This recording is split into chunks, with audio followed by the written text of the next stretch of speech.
BTech in metallurgical engineering from TUT. I did that like long time ago, not for me to mention or expose my age there. And from there, I did do an internship. From that internship, I couldn't find a job. I was just sitting at home, but Mindworx came in. They gave me a learnership. I started from a learnership. I did a system development learnership, and I have walked through the ladder, and now I'm the operations and programs manager within Mindworx, offering the same graduate who were like me few years ago, the same learnership that can change their life.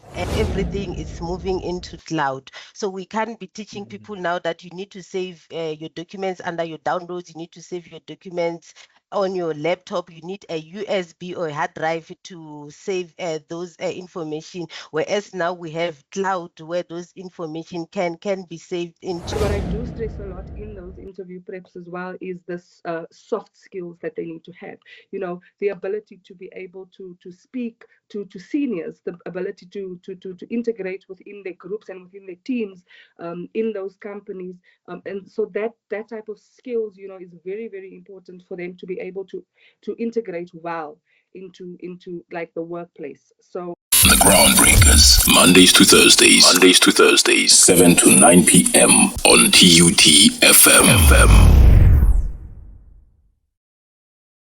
Before that quick break, I was going to ask a question, and I think this question will go to Ms. Muthombeni to say, you know, many people believe that learnerships are a silver bullet for young youth employment in South Africa. But are they truly addressing the core issues, or are they merely scratching the surface? How effective have these programs been in transitioning learners into long-term employment? So to answer your question there, and then I'll reiterate what my colleague there, Taryna, has mentioned, that with the learnerships that we are doing, we are trying to bridge a gap within the unemployed youth in South Africa. So what I can say is with the learnerships that we are doing currently with Mindworx, I'll just give you our statistics because we are speaking about Mindworx, and I will only be telling you what we know. Currently, where we are sitting now with all our learnerships, so once the learner has ran through our learnerships, they will go to a workplace. So the absorption rate of those learners are sitting at 80%. By that, I mean that once the learner has gone through our learnerships, they go to a permanent role, and we are sitting at 80%. So meaning the misconception that people do have with the learnership are not really true, because what we have noticed that with the current graduate, what they learn in varsity and what we are trying to give them is just to enhance what the theory and part of some of the practical that they have gained through varsity, and we give them more in depth of what industry practicals they are going to face when they go to work. So with that bridge that we have at Mindworx, we have seen through the decades that we have been training the learnerships that it has been successful, and we do have a lot of successful stories that we can share with you from across the industries in South Africa, where we have placed our learners, that they will tell you how Mindworx have shaped their life, how Mindworx have changed their life, because majority of them, they will tell you that they were unemployed, they were not having a job, they graduated and nothing was happening. And just to off ramp for you a bit there, I'll just give you a brief story about myself. So I'm a proud TUT alumni. So I did my qualification. I have a BTech in metallurgical engineering from TUT. I did that like long time ago, not for me to mention or expose my age there.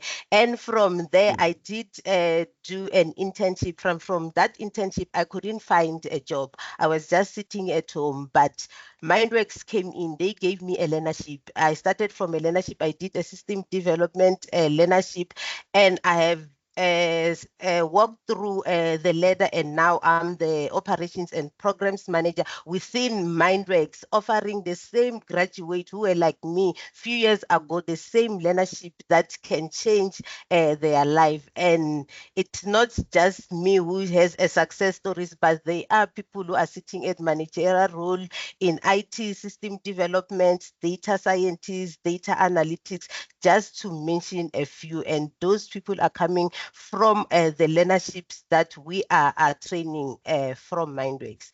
Thank you. True, Phyllis, definitely. Yes, and Miss Anderson, you can yeah, come in. I just wanted also just to reiterate that 80% absorption is not just work experience, but it's permanent absorption. So this 80% is learners who have permanent employment, and that's how we counted that 80%.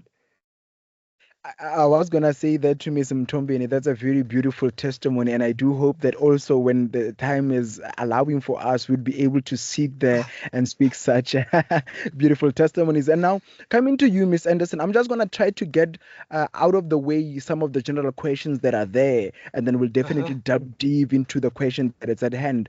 Now, I understand there's a growing sentiment that learnerships tend to benefit businesses more by subsidizing cheap labor under the guise of training, right?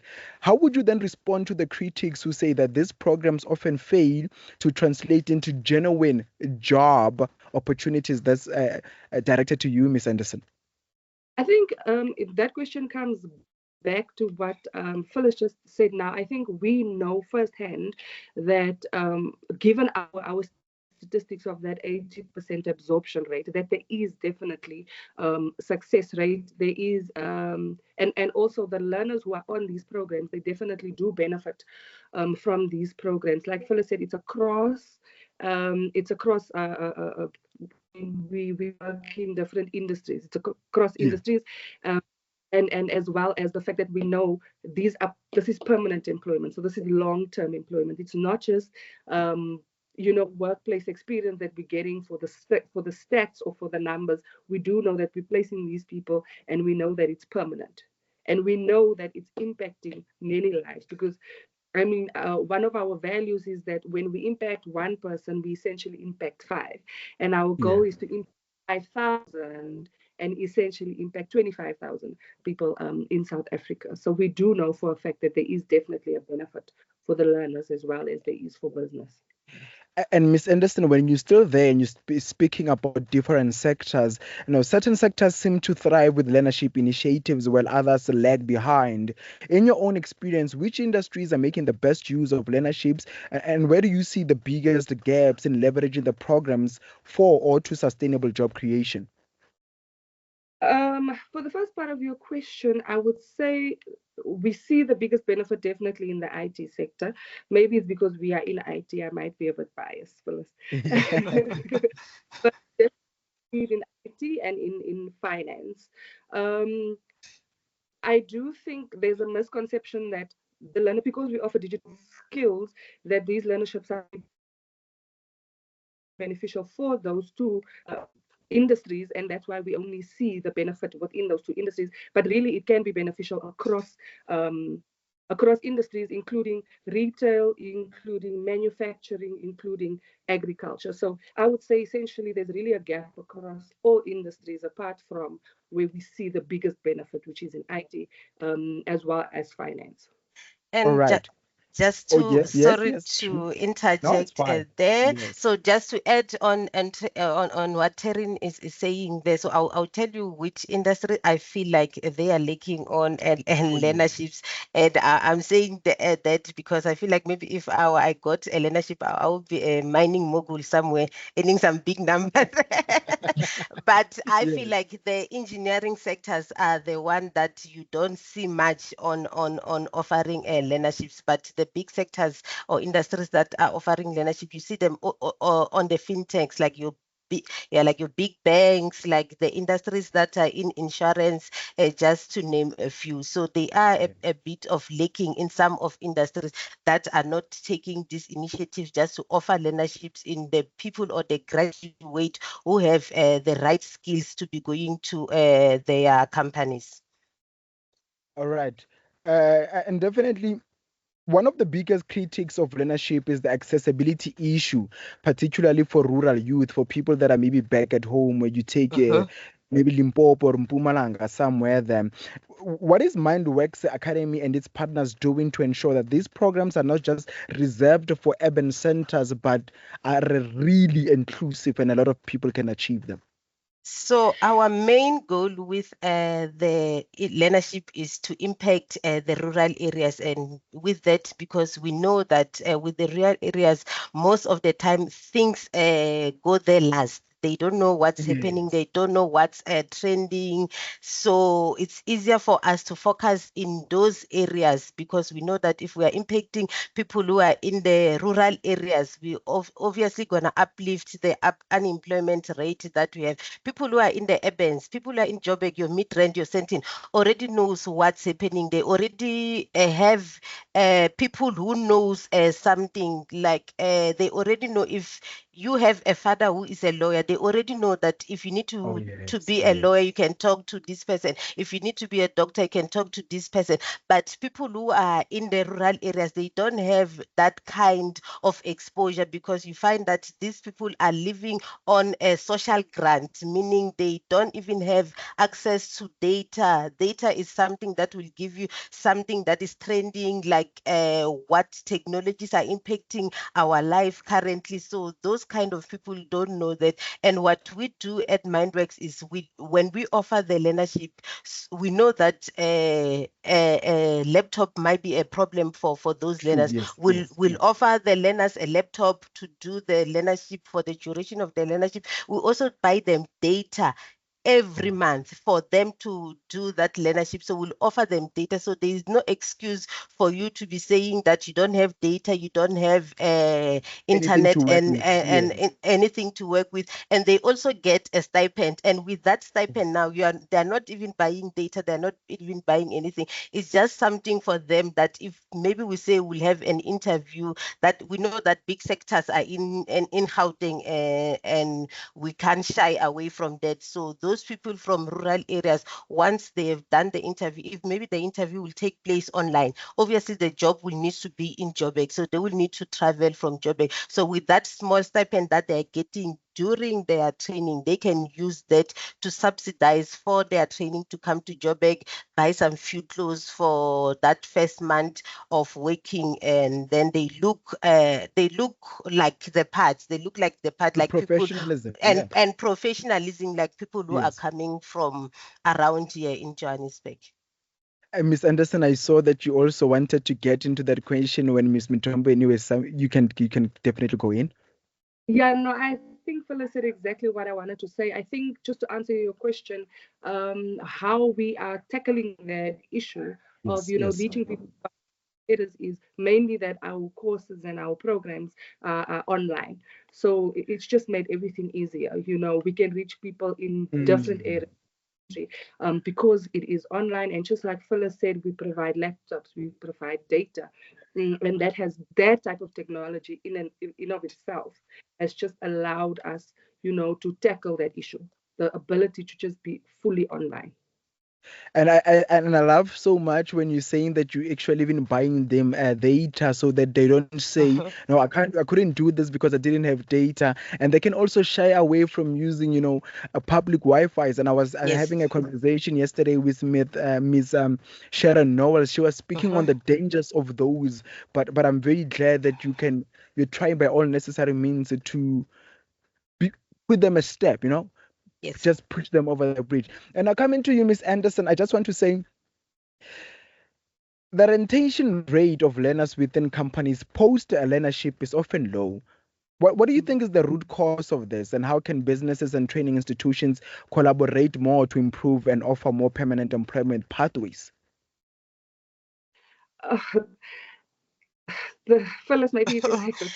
Okay, no problem. I will assist. I'll assist you at that, Taryna. So I think most of the time when you find that it is low, it's because that you did mention that some of the people, when they do learnership, they are do tick boxing. So we do have those industries that when they do learnership, they are doing a tick boxing where they just want to have a BE scorecard on their board and those kind of things that they need to fulfill at the end of the year. So what happened is you find that they will recruit a large number of learners. You find they recruit like 1,000. There is no company that can recruit 1,000 and take 1,000 at the end of the year to have a space for them to do those learnership. Hence, you find that you find learners who are learnership, we call it learnership hopping. With that means that they go to one learnership. Okay.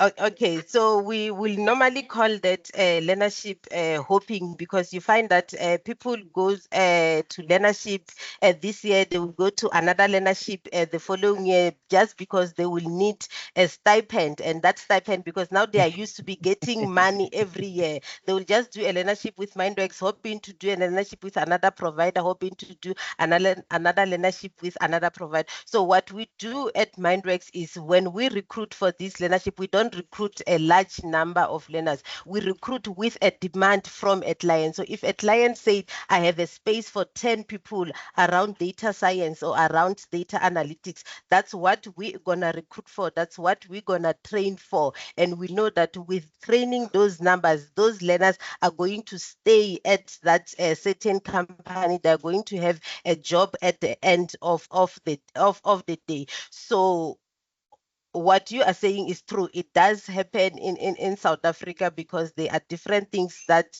companies are trying to fulfill. They have like your skills development levy that are paid each and every month by each and every employee, and those money obviously will need to be used using those training. And obviously, if they need to spend 20 million for learnerships, they will need to recruit number of learners that will cover that certain amount of that money, so that they can that money spent will be enough for that certain period of time.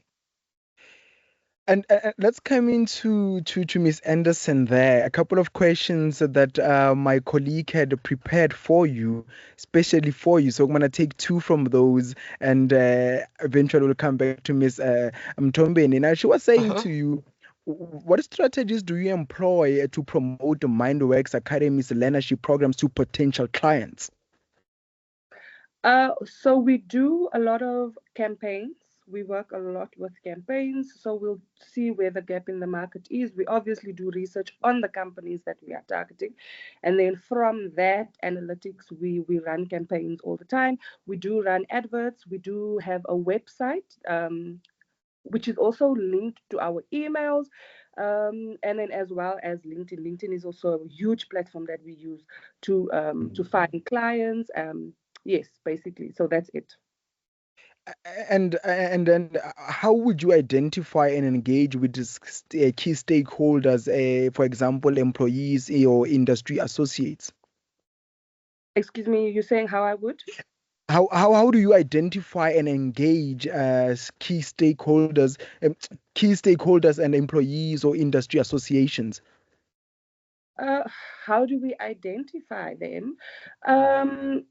Look, like I'm saying, we would run campaigns, right? And whatever engagement we get from those campaigns, for us, that is what we call a qualified lead. And that is how we identify these are people that we can go to. These are people that we can pitch to. These are the clients that we want. So obviously, just that engagement that we get from these advertisements and these campaigns and these LinkedIn reach outs that we do, once we get the engagement, and then once we lock it in as a qualified lead, that's when we go after that client, so to say. And coming to you, Ms. Muthombeni, what support systems are in place for learners during and after their program completion? So during their training, we do have a mentoring and coaching session that we do during their learnerships. We also offer a module that we call a personal mastery or a soft skills that deals with learners' self-confidence, self-esteem, self-esteem, grit, and those kind of awareness. But even when the learners go to workplace, we still continue with the mentoring and coaching. And so when they are at workplace, the mentoring and coaching will include the line managers. So with that, we interact with the line managers just to see how we're going to assist those learners. Where are they lacking? What skills that Mindworx can still train those learners with the job that they are working on. So that mentoring and coaching is continuous throughout the 12 months of the learnerships. And just to come back to the question that you asked, Taryna, with how we identify the leads or people in different industry. So you know that in different industries, you have what you call SDFs, you have what you call L&D, Learning and Development Manager, or Learning and Development Partners. So these are the people that we interact the most, just to know what kind of skills they are looking for, what gaps are they lacking in the industry. And those people we interact with stakeholders in their companies, like your CIOs. Your CIO, because we are in the ICT, we are a digital company. We train skills that in the digital sectors. So people who have knowledge on this will be the CIO, who will tell us that this is the skills that they are lacking. Can Mindworx train on these skills? And that's how we will find those leads. That's how we'll find those clients. And because now we have been training for some time, and I believe that we are a well-known company. Nowadays, client just approaches us. They will come to us and tell us what they are looking for, and try to see if are we gonna do the training bespoke to what they are looking for. Meaning by bespoke, I mean that if they say they want a business analysis learnership, but they want to couple that with your Power BI, with your RPA electives, that's where we come in, because they will be streamlining. They are looking for a career path for their employees in your Power BI, in your robotics process automation, because that's where we are going. We are trying to automate, or companies are trying to automate those day-to-day or repeating work that people normally do, so that they can do high level of work and not focus on something that you can use a bot just to answer. You might be asking some questions like maybe if you were to come to Mindworx, and this is one of the projects that now our current graduates are doing now, just creating a website chatbot for Mindworx, where you will ask questions like, how do you offer learnerships? Where do you offer learnership, and so forth? I can't be sitting on a call answering those questions every day, because those questions will be coming every day. It's the same question every day, day in, day out. So a bot, it's you automate that. A bot is something that can answer those questions. And if a bot does not answer a question, that's where you can interact with a human being to assist you. Right, ladies, allow me to take a quick break, and we'll definitely return. And I also think that you also could do with a glass of water. I think, it's severe heat waves that we are facing in South Africa, but do allow us to take a quick break. We'll definitely be back. It is definitely 3 minutes after the hour 8 o'clock. And like I always say, if you just tune into your radio station, just know that you are listening to TUT FM 96.2, amplifying voices, empowering lives. And this is another edition of the Groundbreakers, a plug, a graduate. And tonight we're speaking the impact of learnerships in terms of your employment and employability. Definitely don't go anywhere. We'll take a quick break and we'll be back. Another edition of Plug a Graduate right here on the Groundbreakers. And just to recap you on what's happening, we're in conversation with Phyllis Muthombeni, who's the programs manager at the Mindworx Academy, and Taryna Anderson, who's the junior business development manager also at Mindworx Academy. And today we're speaking the impact of learnerships in terms of your employment and employability. Now, we spoke there about the retention rates. We spoke about, how certain sectors are thriving within that section, and which sectors are there, which sectors are definitely pushing by all necessary means. And we spoke about a lot of things, but we'll definitely touch bit on those, so that, because we understand there's a little bit of technical issues that has been going there for some time, but eventually we'll bring them back on the line to continue with that conversation we have been going. Ladies, do definitely welcome back, and let us resume our conversation. Now, I was saying there, And allow me to take this one to Miss Anderson, or Miss Muthombeni. You can take it, and then Miss Anderson will definitely fill in there at the end. How Okay. does Mindworx Academy measure the success of its learnership programs beyond the completion rate? And are there mechanisms in place to track long-term outcomes like career advancement and salary progression for students or graduates? So, how do we track? So, the first one, obviously, it will be completion, because the people will need to complete the learnerships. And with our completion rate of 95% across all our programs, I think that's a good one.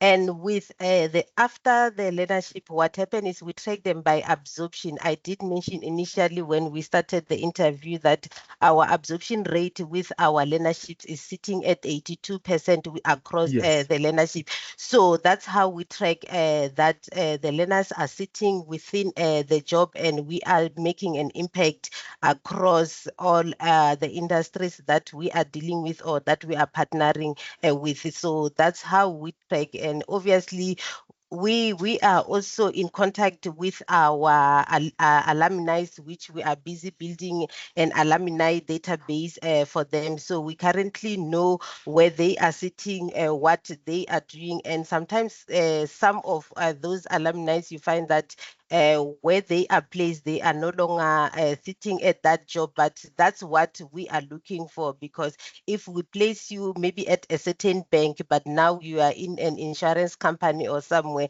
it just show a career growth from where you are when you started at Yes, true. Mindworx and what True. is happening now. And as no majority of them, we are also in contact with them via our social platform, especially LinkedIn. I think And Miss Anderson, yes, please do come in there, ma'am. I just wanted to add on with regards to the alumni app.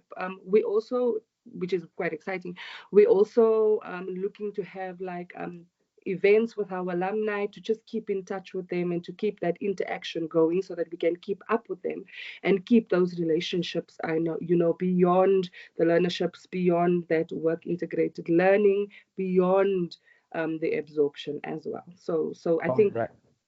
going to be a very good tool for us to keep in touch with everybody that has come through our program. And what role do businesses play in ensuring that learnerships are not only a tool of compliance with skills development legislation, but a genuine investment in the future workforce? And what more can be done by companies to hold companies accountable? That is directed to you, Ms. Anderson, because you're in the business sector of everything. Yes. You're saying what more can be done with regards to? To hold companies accountable. We do check-ins. Like I'm saying, we do check-ins with our learners when we place them in these companies. So we do check-ins with learners, we do check-ins as well with their line managers. I think that's one way definitely that we hold them accountable when it comes to work integrated learning as well as absorption into their companies, and to just ensure that learners are well taken care of once they've left our programs. So definitely check-ins during and post the work integrated learning as well. And now, given the rapidly evolving technological landscape, how are learnerships keeping pace with the demand for future skills such as, and I heard Ms. Muthombeni speak about data analysis there. So how do they keep in place with the data analysis and digital marketing? Are we preparing learners for jobs that might not even exist as yet? So we are keeping with the current tech trends. By that, I'm referring to what is currently evolving within the technology space. We know that everything is moving into cloud. So we can't be teaching people now that you need to save your documents under your downloads. You need to save your documents on your laptop, you need a USB or a hard drive to save those information, whereas now we have cloud where those information can be saved into. So what we do at Mindworx, we make sure that we keep in with the fourth industrial revolution. We know that in South Africa we can say that we speak about it, but it's broad because we are still far behind to what other countries are happy are at, or what is happening around. If you can see videos around the social, you can see that your countries like your China, they are far way ahead of what is happening currently in South Africa. But when we are teaching those skills, we are making sure that they are not only recognized in South Africa, but they write those international exams so that they can be recognized internationally, that when you are sitting here, Soweto, in your home, you can apply for a job that is based in UK, you can apply for a job that is based in India, and those people will be able to recognize you. We have we do have offer the top 10 skills that we call them at Mindworx, like your machine learning, robotics, process automation, data science, data engineering, your Power BI, deep learning. Those are the kind of skills, and cloud computing, your cyber security. Those are the kind of skills that people need to know. Those are the kind of skills that people need to be taught each and every day. And I think maybe you could have heard that, and it's exciting that the government is trying now to offer some of those skills within the primary school kids or the secondary school kids, because in South Africa, what's disheartening is that you find that a graduate can graduate, a person can graduate from varsity, but they have not used a laptop to an advance where we are sitting in a meeting. I'll be saying, Sinosha, please unmute your mic. You are unable to mute your mic. Open your camera. You are unable to open your camera. Share your screen. You are able to share your screen. Those are the small skills that needs to be trained within, from primary school, from secondary school, so that by the time the learners or the school kids goes to varsity, they go to your way advanced skills. Because what we have noticed at Mindworx is that you find that you need to start, majority of the people, especially those who will be coming from your rurals, that you start from the IT fundamental skills, because these people, you are talking to them about a Word document, a Microsoft Excel. It's something that they've not used before. They don't know how to save it. They don't know how to utilize it to its full capacity. So those are the skills that we are trying to share with the learners. Those are the skills that we are trying to train. So across our learnerships, we make sure that agile project management, it's something that is within the learnership, because nowadays people work in an agile mode. You might be in a construction, but if you want to change that corner to a curve, it's something that you need to change right now currently. So that's what we call it agile. We make sure that they have Excel as skills. We make sure that database management, your SQL, is something that we couple it with the learnership, so that those are the skills that are lacking, that everyone might need to have in South Africa, with the career path that you are going, or with each and every role that you are doing. When we started broadcasting, you mentioned some technical issues there, and you had somebody who needed to assist you. Those are the skills that even you as a presenter, you just need to have those skills, so that when that person who would normally assist you is not there, it's something that you can pull up on your laptop. You know where to click, you know where to go, so that the show must not stop. The show must go on. So we make sure that we impact the industry with those tech training skills that we need in the industry, that we need in South Africa. And we do share those skills with our clients, that these are the trending skills, and which one do you think you are in need in your company. We have a campaign that we are doing at Mindworx now. We're making sure that the entire company needs to do a cyber security training. By that, we know that there are emails that will come, and Phyllis must just click that email and it might block the entire company and we are unable to work. So those are the small things that every individual needs to know. You know about your WhatsApp hacking that is happening. They say send us 1,000, send us this, but because we are not aware about the cyber attack, cyber security that it's happening around South Africa, around the world, your data breach. So it's something core fundamental skills that we just need, and we just making sure in Mindworx that a learner, when they move or they come out from Mindworx, is something that they can differentiate them from other providers, that we are doing the same thing, because there are a lot of providers that are training a learnership that we are doing, a software development learnership, a business development learnership in South Africa. But what is a differentiator between a learner that is coming from Mindworx and a learner that is coming from whoever that we can mention, because we don't have the right to be mentioning those people. So yes, thank you.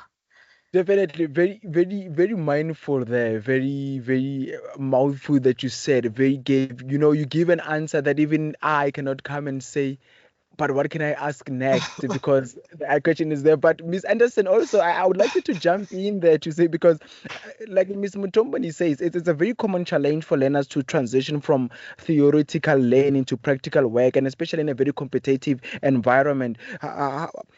How do you help like learners from your own perspective try to bridge that gap? Yeah, so with me, let me just take it back. So my role in our sales department specifically is to assist with finding those placement partners for our learners to get workplace experience, and obviously ultimately to get that permanent absorption. And so one of the ways in which I try to prepare our learners is obviously we do interview preps. That's the biggest one, because that's the only way that they get into these jobs, is through their interview. So definitely through interview preps. But like you said, with our learnerships, we do theory, we do the practical, and it's important for them to know that theory and to know that practical and to have those technical skills. But what I do stress a lot in those interview preps as well is this soft skills that they need to have. The ability to be able to speak to seniors, the ability to integrate within their groups and within their teams in those companies. And so that type of skills, is very, very important for them to be able to integrate well into like the workplace. So that interview prep, like I said, very important. And also reiterating soft skills, because yes, they might have that technical skills, especially because it's IT. It's a lot of technical skills that they need to know, but it's also important for us to assist with the soft skills and to just put importance on the soft skills. And I think that's where the personal mastery program that we couple with our learnerships and our programs, it really assists them with that, literally mastering their personalities to be able to integrate into the workspace very, very well. And then with the next question that I'm about to ask, and I would like for the both of you to take turns into answering it. Now, the post-COVID job market is drastically different, with remote working and digital skills taking center stage. Are we safe to stand to say are learnerships evolving to meet the new normal, or are we still stuck in a pre-pandemic training model? I think with with learnership specifically, like we said previously, because it's online, I think we are keeping up with that, because most of the jobs are remote. If not remote, it's a hybrid model of working. So I think because the learnerships are completely online, it gives them that I guess the upper hand, so to say, to be able Yeah. to workplace where we do have a hybrid model or a work from home model, as well as some of our programs being like flipped in a sense, meaning that it's self-paced. So I think in that way as well, we assist our learners to be able to integrate into a workplace that has a hybrid model or a work from home model. I don't know, Phyllis, if you want to add on to that. And Ms. Muthombeni? yes, just to add Yeah. on Taryna there that some of the workplace so prior to COVID, Mindworx were fully face to face. So we had classes, we had everything equipped. We had offices in Rosebank by the mall offices. But when COVID happened, that week when the president announced that we need to be at home for 15 days, and from 15 days it went to something as Mindworx had to transition in a week. I remember we used to sleep in the office because we had to transition in a week from face-to-face training to be fully online. Everything had to be moved to online. We had to have our working, we had to have a webinar or where learners can stream live from your MS Teams, from your Google Meet, from your Zoom, so that they can do those training. So what, just to add on training, so what we tell our learners that Mindworx can be 100% online, because now you have seen that majority of companies are going back to work because they've noticed that when people are working at home, sometimes you find that Phyllis is working from 8 to 9, from 10 to 4 o'clock, you can't reach Phyllis. She's busy at the mall doing her shopping or doing whatever that she is doing. So now companies are moving back to face-to-face. People are going back 100%. So that what we normally tell our learners, that don't go to a client with that mindset that Mindworx is online, meaning the clients that Mindworx work with, they are also going to be fully online. But clients can be hybrid. They can go to the office 2 times, they can go to the office 3 times, and the other 2 days you can work at home. So we have transitioned to that from 2020 up until now, and we are doing that fine. But I think people, it happens to not only graduate, also other people, that we just need to have that open mind that it can go either way. It can be online, it can be face to face. And if it's online, remember, when you are online, you need to have a good network. Load shedding is not an excuse. You are living in South Africa. You can't be telling us today that I am load shed for 4 hours. That's not an excuse. You can't be telling us it doesn't work for us. If you are load shed, you need to find other alternatives. Go to your nearest mall. Go to wherever where you can find electricity. So those are something that we instill in our learners, that they need to know, they need to learn from when they start doing those, when they start with the recruitment. I know my colleague who I'm standing in for her now, Mutlatsi, was going to reiterate that so much, that from recruitment, she will be mentioning to those learners that if you come with a mindset that work is from home, there is no work in the office, you are not the right person for Mindworx, because our color is orange. We call ourselves orange. We are bright. So we are there for anything. We are open for anything. So, yeah. And when you speak of COVID there, I remember when President Cyril Ramaphosa announced, I think it was on the 20th of March, Yes, 2020. and he said 25th. Our world just crumbled. Yes. Yeah, our world just crumbled. But we are very strong as South Africans to eventually have come from that. And now, what is the future, or how is the future looking for such programs in the next 5 or 10 years? Are we likely to see more integration with formal education systems, or will business, continue to play the lead role in terms of training and development? I think we are going to see a transition with the formal learning that we have. We have partnered with TUT. I'm not sure if you are aware that some of the graduates, if they have the right skills that Mindworx is training, instead of us going out and recruit from our social medias or something, we can take from the TUT database with people who have your IT skills, your finance skills. So we as Mindworx, we are trying just to transition, just to partner with other universities, not only TUT, just to make sure that that gap between unemployment, we are really the bridge, because we are calling ourselves that we are bridging that gap. So if we are really a bridge, we need also to be partnering with the universities, that when the learners graduate from the university, they don't just sit, they transition to a Mindworx learnership where they get another skill on top of that skill, because we are never too old to be learning, and whatever we have learned maybe last week might be non-existing next week with how technology is going.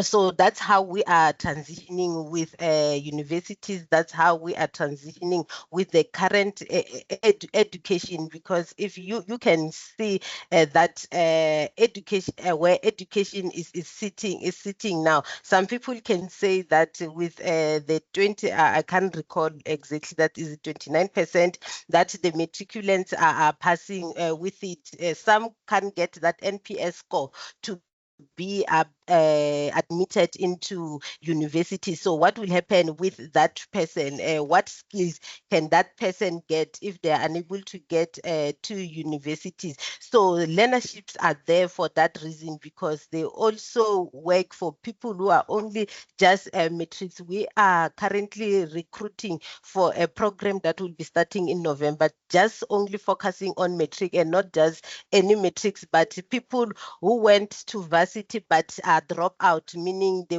did some skill, but they couldn't finish their varsity qualification because of lack of financial. So those are a program that is designed for them. We are focusing on them, and we are going to teach them some of the tech trends and skills that are evolving now, that are happening, like your junior DevOps roles, your junior data engineering roles. Those are the skills that we are going to teach them, and from that level, that's where we can put them in front of a client. And I think they might be a perfect match with a person who also coming from a varsity, because you know that other companies are biased. They still need a person who have a qualification to say that person knows the work the work that a person can do. So to answer your question, yes, we are bridging that gap, and there is a transition between a graduate and a person, from a graduate and going to a Mindworx learnership. And this Miss Anderson, before we take a quick break so that we can try and retrieve some questions coming in from our listeners, do you have anything to add on that? No, I just wanted to say, I think platforms like this that allow us to come and speak about these learnerships, and to also just educate graduates about learnerships, and to just, tackle those misconceptions about learnerships as well. It is also essential, and it's a good tool for us to get them on board when it comes to joining learnerships, and seeing the benefits of learnerships as well. Definitely beautifully said there, Miss Phyllis. I have to say you speak so elegantly. So one would definitely think that you are one of those public speakers, who gets up on stage and they hit after hit, and people live there with, you know what, I'm definitely getting my business in order.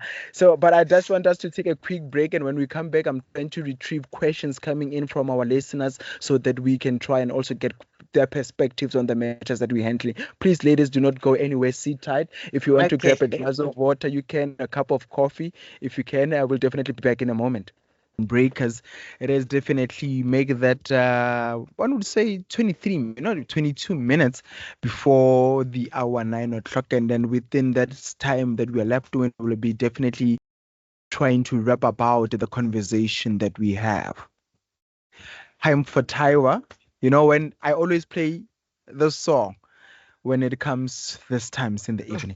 But we'll not waste time. Let us get back to that conversation. And remember, tonight we're speaking to Miss Phyllis Muthombeni, who's the programs manager at the Mindworx Academy, and Taryna Anderson, who's the junior business development manager at the Mindworx Academy. And we're speaking the impact of learnerships and their impact on employment and employability. So definitely do make sure that you tune in until the end of this conversation. So without wasting time, allow me to say, ladies, welcome back. I do hope that you had that glass of water or warm milk, one might say. Right. Thank Now, you. yeah, I have a couple of questions here, right? And then Okay. I definitely have to apologize for them before we get in, Uh-huh. because when I said we're having a little bit of technical issues, it Uh-huh. wasn't only this side, but it was also from the production side, Okay. and the streaming had a little bit of backlag or jetlag somewhere. So some of the questions that are here might be some of the questions that we did speak about. But because we had that problem in terms of production, some of the listeners couldn't get that. And I would definitely plead with you to say, if that question we did speak about it, but try to go over it once again so that those who are listening at home can eventually get their, peace. 100%, no problem. 100%, definitely. So now the first question is coming from I think my message is much.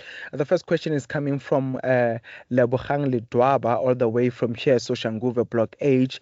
And now she Okay. says, how does Mindworx Academy ensure digital literacy among learners with varying levels of technical expertise? Okay, so with that, before we start with the training, what we do is we do a pre-assessment. So with that pre-assessment, that's what is going to help us to gauge the different level of skills within the learners that will be training. So with that assessment is just going to show us do we have beginners, do we have intermediate, do we have advanced? And with that, our facilitators are very skilled because they know how to work around those kind of levels of skills. And because we are online, we have the privilege of breaking the training into your breakaway rooms where you can have small groups of learners. You have your advanced, you have your intermediate, you have a Oh, beginner combined together. And with that, doing the project, I'm sure the more advanced one will be able to pick those ones who are still beginners to understand those digital skills, to understand what they're training on, and to be to make sure that by the time they leave at the training, they are on the same level of skills with the learners who are advanced. all right. Miss Anderson, do you want to add something or? I think Phyllis has covered that one. All right. And then to our next learner says, this one comes from Kidiboni Mashego, also from Soshanguve Block L, says, can learners access a specialized training in emerging technologies like AI, blockchain, or cybersecurity? But this one I did think you did answer it. Just a little bit of touch up there, Miss Anderson, Oh. if you may. Yes, they definitely can access those type of programs. I think because Phyllis is our program manager, she can, Oh yes, oh true. So that we yeah, don't mix around the roles. Oh yes, this understandable. Yes. Oh, wow, Taryna, I see what you did there. But yes, so they can do access those training, your AI. We do have those training. We do have the cyber security training. So I will just so that I don't mess up what Mindworx train on. So I do have. So we organize the skills where you have your data stack, you have your AI, you have your automation, you have your testing, you have your programming and coding, and under those you will have different skills level that you can train on. Just to name a few, that under your data stack you'll have your data science, you'll have your data analytics, you'll have your data mining, and under AI you'll have your kind of your machine learning, deep learning, and coding. You'll have your Java, Android, PHP, and testing is those automated testing, script testing. And we do have your cyber security training that we also offer at Mindworx. All right. Yeah, beautifully Mhm. so. And that this one comes from Sipati Malulek, and I was actually with her Mhm. today. And she Mhm. says, how does Mindworks Academy engage with government agencies to inform skills development policies? I'll just go back because when we started, because of those technical issues that we have, so Mindworx is currently accredited with MIC CETA and QCTO. So with us being accredited with those two entities, we make sure that we are there to the skills development policies that they have. So whatever we train at Mindworx is based on the policies that are within and the procedures that are within those two sectors that we are currently training with. Okay, definitely.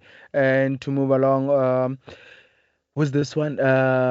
Lesego didn't say where she's from. She says, are there any collaborative projects addressing specific regional or local skill gaps?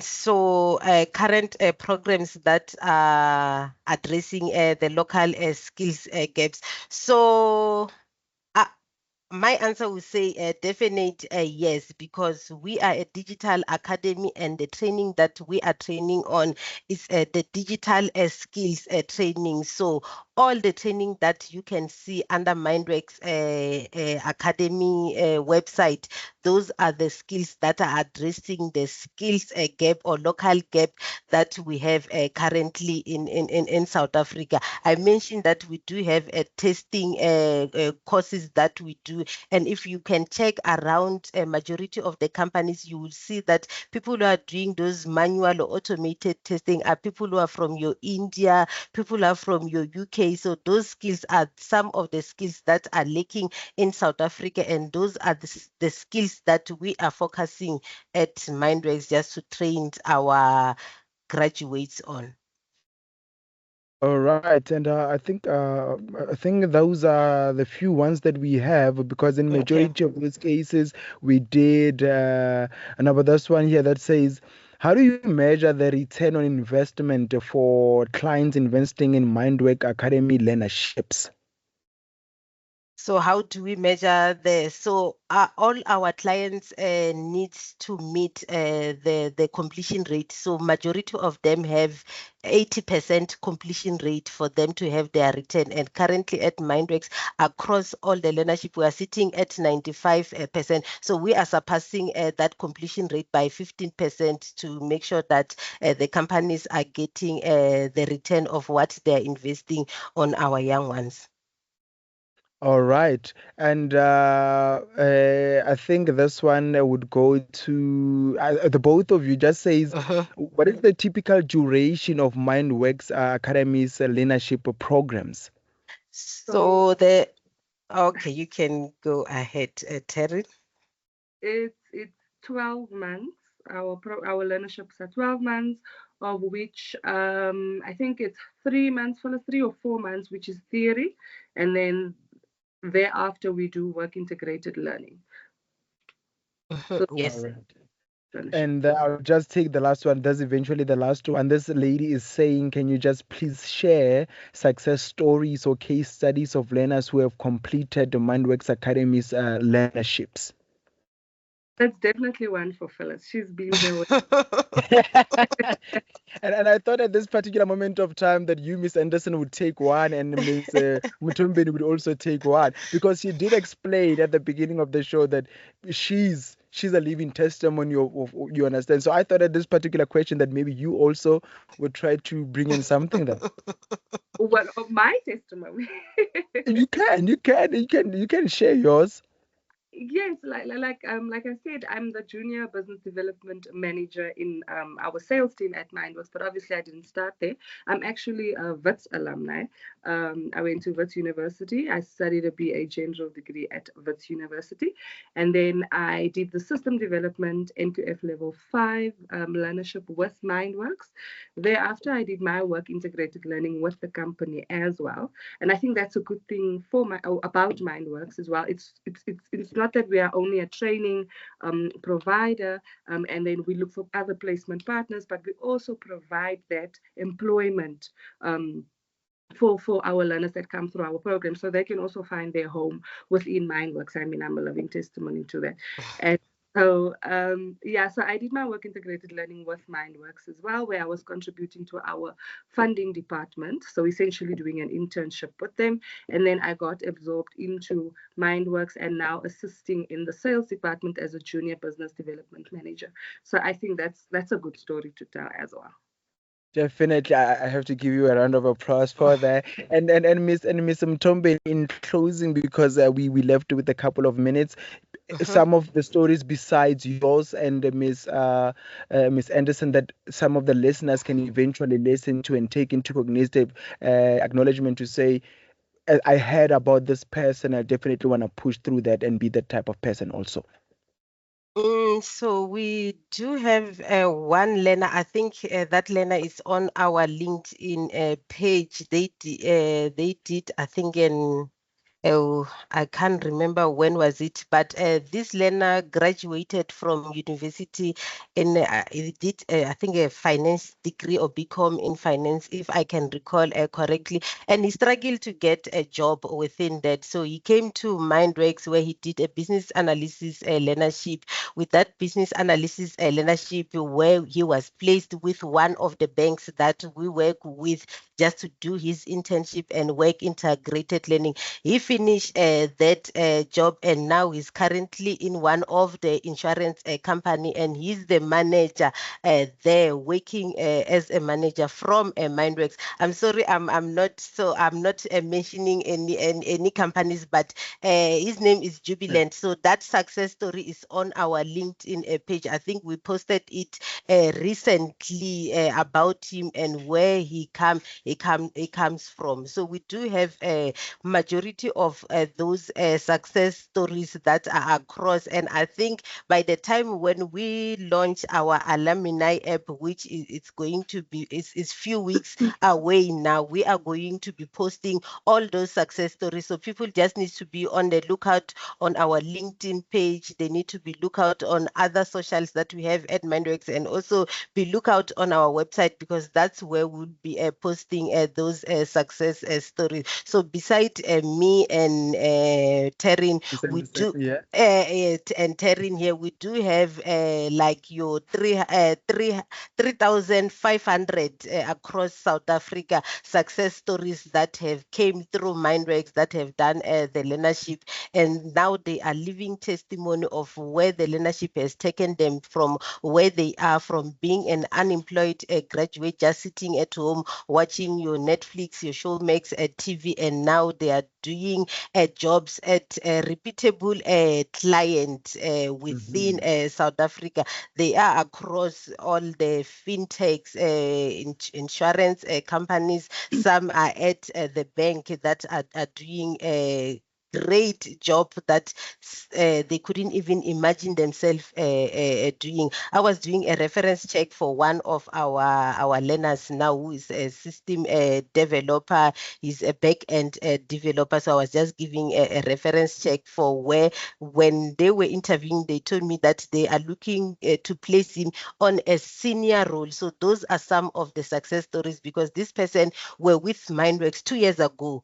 Yeah. 2022, if I'm not mistaken, and now he's being interviewed for a senior role from a learnership that he did for 12 months, and now he's going to a senior role. And a few months back, we just had another success story where was meeting with a client, and they were just, "Do you remember this person?" And they were like, "We do remember." And they were like, "This person you placed last year, now he has moved roles. Now he's earning 550K per annum." Those are some of the money that most South African envy to earn.